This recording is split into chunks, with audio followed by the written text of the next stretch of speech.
집사람의 인사갑시다. 3월 한 달 동안 축복합니다. 한 달 동안 여러분 하나님의 축복 임하기를 원합니다. 3월 한 달 동안 3월달 표현은 영혼 구원에 관심을 갖는 달, 그래서 5주 동안 이미 말씀을 준비해서 해놨습니다. 여러분 오늘 주보를 보면은 5주 동안 말씀이 어떻게 흐른가 보고 여러분들이 기도해 주시길 바랍니다. 오늘은 내가 사람을 취하리란 단어입니다. 여기에 관심을 가지고 하나님 말씀을 준비해 봤습니다. 사람을 취하리다. 여기 취하다는 단어는 살아있는, 사랑하다, 두 가지 의미가 있습니다. 여기에서 유래가 되었습니다. 살아있는, 사랑하다. 다른 의미로 산채로 잡다, 이런 의미가 있습니다. 그런데 공동번역이나 표준번역에 보면은 사람을 낚을 것이다, 우리가 말하는 전도자가 되자는 겁니다. 3월 마지막 주일 34주년 기념을 통해서 이웃초청 잔치를, 큰 잔치를 저희들이 지금 놓고 기도하고 있습니다. 우리가 이 귀한 3월 한 달 동안도 너희가 사람을 취하리라, 이 마음 가지고 합심으로 기도하며 간구할 때 우리에게 은혜가 임할 줄로 믿습니다. 본문의 말씀의 배경은 예수님께서 게네사렛 호수에 서서 계십니다. 그곳에서 호숫가에 두 척의 배가 있는데 어부들이 그물을 싣고 있어요. 그랬을 때 예수님이 한 배에 오르면서 그 배가 시몬 베드로 배였습니다. 그러면서 육지에서 조금 떨어지게 하시고 예수님 제자들에게 바로 하신 말씀입니다. 우리가 3월 30일 아니 매일 믿음으로 사는 여러분들이 하나님의 교회에 와서 하나님 말씀을 듣습니다. 그랬을 때 과연 우리의 하나님 말씀을 듣는 여러분들의 마음이 어떤 마음을 가지고 주의 말씀을 받는가?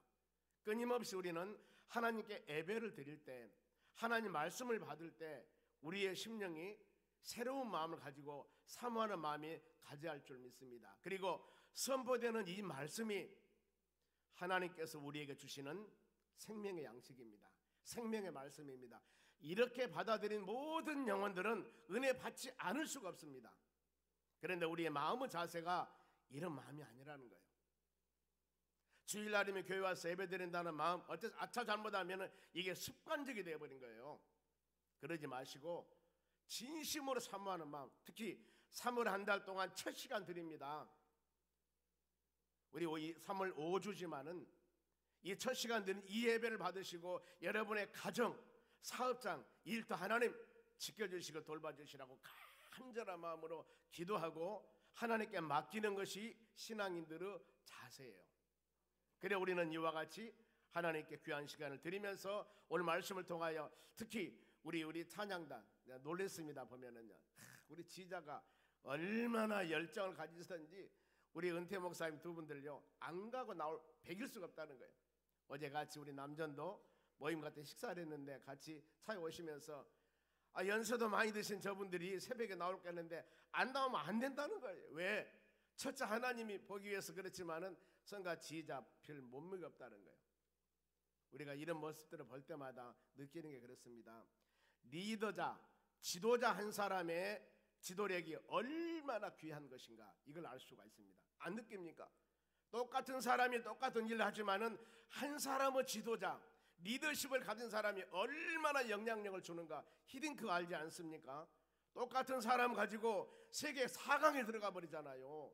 똑같은 바로 이 선수들 가지고 훈련시켜서 나가는데 이렇게 지도자의 역량이 다른 겁니다. 우리가 모든 일을 해 나갈 때는 여러분 믿음의 기준이 되는 겁니다. 많은 사람이 어려움을 당한 이유가 뭐예요? 서로 간의 인간관계, 인적인 관계, 무슨 관계, 이것 때문에 얽매여서 행하지 못하기 때문에 문제가 되는 겁니다. 하나님과 우리 사이의 관계는 여러분 올바르셔야 됩니다. 아닌 것은 아니고 말씀과 믿음만 온전하게 살아가야 돼요. 오늘 이 말씀을 통해서 예수님께서 첫 번째 사역입니다. 제일 먼저 예수님의 사역은 제자들을 가르치는 사역이었습니다. 3절 하반절 봅니다. 배에서 무리를 가르치시더니 시몬 베드로의 배에 올라서 예수님 하실 일은 뭐였어요? 가르치는 사역이었습니다. 가르치는 사역, 교육입니다. 왜냐하면 들어야만이 깨닫고 들어야만이 알기 때문입니다. 그래서 여러분 예배를 많이 드린 사람하고 적게 드린 사람하고 우리가 어떻게 양으로 볼까요? 횟수로 볼까요? 물론 하나님 판단하겠지만은 말씀을 매일 듣는 사람하고 아는 사람과 신앙 차이는 여러분 상상을 초월합니다. 예수님께서도요 성천하시기 전에 제자들에게 내가 분부한 모든 것을 가르쳐 지키게 하라고 이렇게 말씀을 했어요. 하나님의 교회에서는 여러분 하나님의 말씀을 가르치는데 전심을 다해야 됩니다. 저는 마음으로 항상 그 생각을 합니다. 저희 교회 다닌 여러분들은 특별한 성경 공부할 필요가 없습니다. 왜냐하면 모든 것들을 하나님 말씀 성경에 다 가르치기 때문에 예배만 참석을 잘하면은 모든 것을 다 하나님 말씀을 통해 가르치기 때문에 더 이상 저도 가르칠 것이 없습니다. 왜요? 설교 말씀의 모든 것을 다 여러분에게 선포하기 때문입니다. 무엇을 가르침입니까? 예수님은 누구십니까? 베드로 신앙 고백에 주는 그리스도요 살아계신 하나님의 아들이라겠습니다. 성경이 무엇인가? 디모데 3장 16절 말씀에 성령에 감동된 사람이 기록된 하나님의 말씀. 더 나가서 예수를 믿으면 어떤 현상이 나타나는가? 주 예수를 믿어라. 그러면 너와 내 가정이 구원받을 것이다. 이거의 핵심이에요. 우리가 이것을 마음으로 믿고 제자들을 가르치는데 여러분 잘 가르침을 받으시기 바랍니다. 그리고 예수님이 가르친 후에 왜 가르쳤을까? 왜 가르쳤을까요? 그들에게 사명을 주기 위해서요. 사명을 줬어요. 여러분 가르침만 받고 사명을 깨닫지 못하면 안 되는 거예요. 왜 가르쳤어요? 사명을 주기 위해서. 4절 말씀 보세요. 말씀을 마치시고 가르침입니다. 시몬 베드로가 이르되 깊은 데로 가서 그물을 내려 고기를 잡으라. 이게 사명입니다. 깊은 곳에 가서 그물을 내려 고기를 잡으라. 이 사명은 본인이 생각한 바로 일반적인 상식이나 내 이성적인 판단이나 이게 아니에요. 이들은 전문가 고기 잡는 사람입니다. 잡았는데 못 잡고 와서 그물을 싣고 있었습니다. 그런데 깊은 곳에 가서 그물을 내리라는 게 예수님의 미션, 사명이에요. 해봤는데요, 경험 있는데요, 이게 아니고 여러분 하나님의 교회에서나 뭐든 할 때마다 경험이나 내 자신의 상식을 생각하는데 여러분 그러면 안 돼요. 우리는 오직 하나님의 말씀에 순종을 해야 될 줄로 믿습니다. 말씀을 듣고 말씀을 배워서 믿음을 가진 후에 순종에 되어야 됩니다. 이게 안 되면은 자기 자신 의의가 나타나는 겁니다. 그리고 예수님께서는 명령에 순종한 베드로에게 순종의 근거가 무엇이었을까? 그러면 베드로가 순종했습니다. 순종했는데 무엇 때문에 순종했을까? 무엇 때문에? 힘이 없어서요? 연약해서요? 경험이 부족해서요? 왜 베드로가 순종했을까? 이유가 있지 않겠습니까? 보면 5절 봅니다.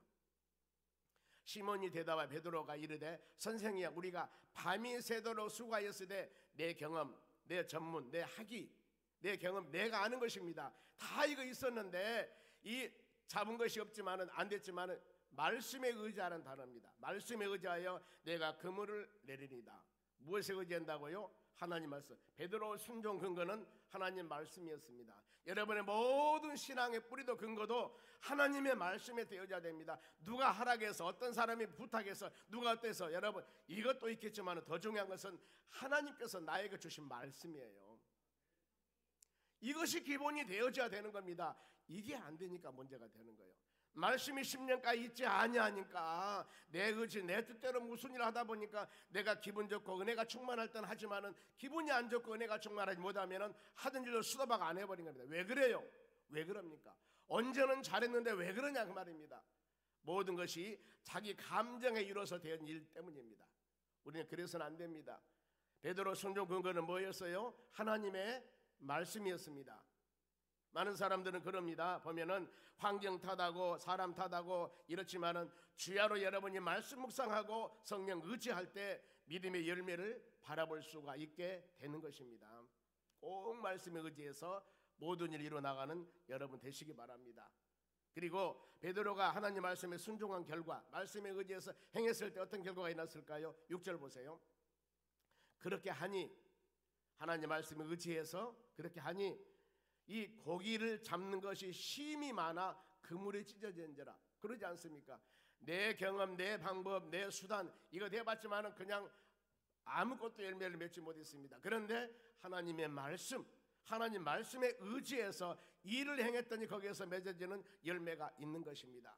여러분 사모를 한 달 동안도 5주 동안 하나님 말씀을 계속 여러분들에게 증거할 겁니다. 그리고 5주 동안 요절 말씀을 계속 묵상할 겁니다. 우리가 말씀에 의지해서 모든 일을 해 나가시기 바랍니다.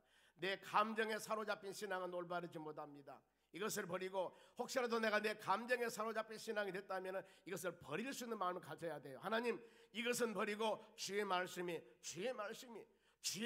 내 심령에 떨어져서 이 말씀대로 모든 일을 이루어 나가고 내가 순종하고 행하는 모든 것도 내 의지가 아니라 기분이 좋아서가 아니라 하나님의 말씀에 순종해서 모든 일을 행하나이다. 이런 신앙의 고백이 여러분 우리가 되어져야 되는 겁니다. 그랬을 때 열매가 어때요? 심이 많아 그물이 찢어집니다. 밤새 고기를 잡았지만은 잡지 못하고 그물을 싣고 허탕치고 있는데 똑같은 환경 여건이에요.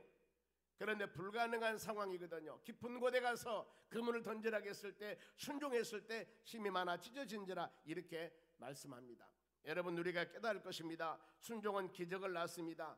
이해가 되지 않아도 순종해야 됩니다. 믿음의 열매는 맺어집니다. 바로 여러분 내가 이해되고 내 마음에 맞아서 순종이 아니라 우리는 하나님의 말씀에 의지해서 순종하는 여러분 되시기 바랍니다. 사모를 한 달 동안도 끊임없이 이 말씀 묵상하시면서 내가 신앙생활하는 모든 과정들이 내 의지, 내 생각, 내 방법인가? 주일날 주시는 말씀에 의지해서 내가 모든 일을 해나가는가? 매 새벽마다 주시는 성경 말씀을 통하여 내가 살아가는가? 깊이 여러분의 신앙을 한번 점검해 보시기 바랍니다. 출애굽한 이스라엘 백성들이 모세 손에 지팡이를 가졌습니다. 하나님께서 뭐라고 말씀해요? 지팡이를 홍해바다에 내려밀이라 했습니다. 여러분 이건 상상도 되지 않는 일입니다. 뒤에서는 애국군들이 쫓아오는데 세상에 손에 지팡이를 들었는데 이것을 흐르는 물에 내밀으라고요. 그러면은 바다가 갈라진다는 거예요. 어떤 사람에게 물어봐도, 어떤 물리학자 물어봐도, 어떤 과학자한테 물어봐도 이것은 불가능합니다. 왜요? 칼로 물베기라고 하지 않습니까? 안 되는 거예요. 이것은 모든 현상과 봐도 과학적인 측면으로 안 되는 겁니다. 이것은요. 어찌 막대기 하나로 이 바다에 홍해바다에 내밀면 바다가 갈라집니까? 안 되는 겁니다. 그런데 모세가 하나님 말씀에 의지해서 바로 이 손에 든 지팡이를 내밀 때 홍해바다는 갈라졌습니다. 이스라엘 백성들은 건너갔습니다. 이것이 성경에서 우리에게 가르침입니다.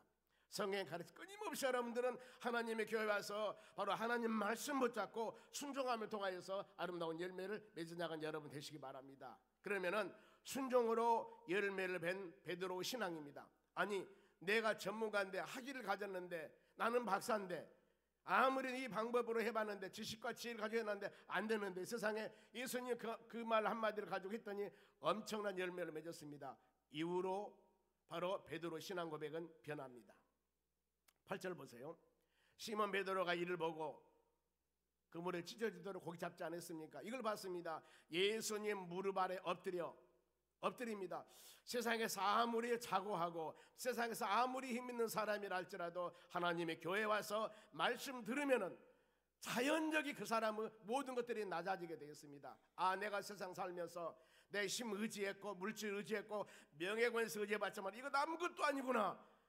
말씀으로 천지를 창조하신 전능하신 하나님이 계신데 우리가 몰랐거든요. 그러면서 나도 모르게 말씀을 들으면서 자신이 바로 겸손이 다 멀리 가고 바로 교만이 멀리 가고 겸손해지는 겁니다. 보세요. 이 베드로가 무릎을 예수님의 무릎 아래 엎드려 이르되 주여 나를 떠나소서 나는 죄인으로소이다. 이렇게 변합니다. 하나님의 교회 와서 말씀 들으면서 사람이 변한다 그 말입니다. 왜요? 5절 말씀 보면은 선생이여 밤새 고기를 잡았지만은 빈 그물이 옵니다. 선생이라고 했습니다. 그런데 말씀에 순종해서 그물을 찢어지도록 고기를 잡는 것을 체험하고 나니까 본문에 뭐라고 했습니까? 주여 나를 떠나소서 주님으로 변하는 겁니다. 선생 정도 생각했던 예수님을 이제 주님으로 내 삶의 모인 삶의 전체 주인이십니다. 이 고백이 되는 겁니다. 어떤 사람이라 하더라도 하나님의 교회 와서 여러분들이 말씀 듣고 믿음으로 나갈 때 겸손하고 낮아진 모습이 안 된다면 가슴을 치면서 회개하셔야 됩니다. 하나님 내가 살았습니다. 전능하신 하나님의 전에서 창조자 하나님께 예배를 드리며 기도하며 이와 같이 찬양을 드리며 간구하는데 내 마음이 지금도 내 자아가 살아서 하나님을 들었다 놨다는 그런 마음들이나 모든 신앙을 내 의지대로 해나간다면 여러분 낮아야 됩니다. 낮아져야 됩니다. 하나님께 모든 것을 맡겨야 됩니다. 여러분, 순종은 기적뿐만 아니라 성숙한 신앙으로 변해시켜줍니다. 교만한 신앙을 겸손하게 만든다 그러지 않습니까? 우리는 항상 주의 말씀을 대할 때마다 떨리는 마음으로 대해야 됩니다. 이것을 바로 구약에 말하는 바로 하나님을 경외하다는 겁니다. 예배 드릴 때도 동일합니다. 이런 마음 가져야 됩니다. 그러면은 이렇게 엄청난 신앙을 변했습니다. 신앙 고백이 변했습니다. 성숙한 신앙이 되었습니다. 이랬을 때 예수님께서는 은혜 받은 베드로에게 그냥 말했을까? 또 사명을 줘요. 어떤 사명? 10절 하반절입니다. 무서워하지 말라. 이로부터 내가 사람을 취하리라. 방금 말씀드렸죠. 사람을 바로 낚는 전도자가 되라 이렇습니다. 그러니 여러분, 여기서 우리가 깨달을 것, 아무나 모든 사람에게 사명을 주면 안 되는 거예요. 그 사람이 사명을 감당할 만한 그릇이 되는가, 능력이 되는가, 이것을 보고, 이것을 판단하고, 이것을 같이 집중하고 그 사람에게 사명을 줘야 되는 거예요. 그러니까 하나님의 교회 와서 우리가 이런 일 많이 경험하지 않습니까? 열심히 좀 한다고 사명 주면은 이 사람이 믿음의 그릇이 안 되는 거예요. 그러니까 이것 때문에 문제가 생기는 거예요. 낮아진 모습으로 모든 일 나가야 되는데, 베드로 그 전에도 충만하게 예수님께서 사명을 줄 수도 있겠지만은 모든 것 경험 다 해보고 베드로 신앙 테스트 해보고 이제 선생이 아니라 예수님을 주로 생각하고 완전히 본인이 꼬꾸라져서 내가 아무것도 할 수 없습니다 하고 이렇게 온전히 주님을 의지하는 마음이 되었을 때, 이때 뭐예요? 너희가 사람을 취하리라. 너는 이제 복음을 증가하는 하나님의 사도가 되라. 이렇게 사명을 주지 않습니까? 이 사명 받는 베드로가 이제 예수님의 제자뿐만 아니라 사도로서 사명을 감당합니다. 사도행전 2장부터 쭉 보면은 이제 베드로가 성령 은혜 받아서 설교할 때 3,000명 5,000명 회개 역사가 일어납니다. 놀라운 은혜를 막 임하게 된 겁니다. 여러분, 이런 은혜를 깨달은 베드로였습니다. 예수님의 수제자 베드로가 이렇게 능력을 행했습니다. 이런 것만은 아니라니까요. 오순절 마가의 다락방에서 성령의 역사도 있었지만은 이렇게 예수님을 통하여 직접적으로 놀라운 신앙을 체험한 겁니다. 그렇구나, 저 주님은 이런 분이라는 것, 우리가 믿음 생활하는 여러분도 동일합니다. 항상 이런 마음 가지고 성숙된 믿음으로 하나님을 영화롭게 하는 여러분 되시기 바랍니다. 그러면은 이후 은혜 받는 제자들, 베드로가 아닙니다. 모든 제자들은 그 신앙이 어떻게 변했을까? 여러분들 하나님의 교회 와서 말씀 듣고 성도들이 변화가는 모든 것들을 보고 우리 신앙이 어떻게 변했을까? 11절입니다. 그들이 배를 육제되고 모든 것을 버려두고 예수를 따르니라. 모든 것을 버려두고, 배는 육제 놔뒀습니다. 배는 생업을 하는 수단이었습니다. 이제 내 생업을 하는 수단은 저쪽으로 놔두고 모든 걸 다 버려두고 누구 따랐습니까? 예수님을 따랐다 그 말입니다. 여러분, 그러지 않습니까? 우리 삶 가운데 가장 중요한 것이 뭡니까? 살아도 주를 위해서 죽어도 주를 위해서, 내가 사나 죽으나 주님을 위한 것이라고 로마서 14장 8절 그러지 않습니까? 고린도서 10장 31절에도 이 먹든지 마시든지 무엇을 하든지 하나님의 영광을 사랑하는 것. 그래 여러분, 하나님의 교회에서는 모든 성도들에게, 믿음의 자녀들에게 인생의 가장 첫째 밴드는 가치가 무엇인가? 그것이 바로 그 나라와 의를 구하는 것입니다. 이것을 가르치고 이것을 계속 여러분들에게 심어주는 것이 바로 하나님의 교회에 사는 일입니다. 인생 살아가는 가치 중에서 제일 첫째 가치가 주를 위한 삶, 하나님 주님 영광을 위해 살아가겠습니다, 이렇게 살아가는 것. 여기 보세요. 마지막에 배 다 육지로 놔두고 모든 것을 버려두고 예수님을 따르니라 했지 않습니까? 여러분들은 주님의 제자들입니다.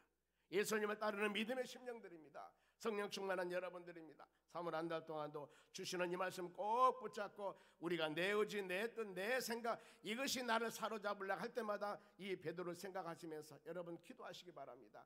나는 주님의 뜻 가운데 하나님 말씀 의지해서 모든 일을 이루어 나가기를 원합니다. 내 경험, 내 지식이 아니라 하나님 주시는 놀라운 성령의 은혜와 주의 말씀 붙잡고 주여 승리해 나가기를 원합니다. 기도할 때 하나님은 여러분들에게 더 큰 사명을 주고 능력을 주고 힘을 주실 줄 믿습니다. 이제 우리가 결단으로 새 성경 말씀 묵상하겠습니다. 전심을 다해 전도하시기 바랍니다. 사도행전 20장 28절입니다. 같이 읽습니다.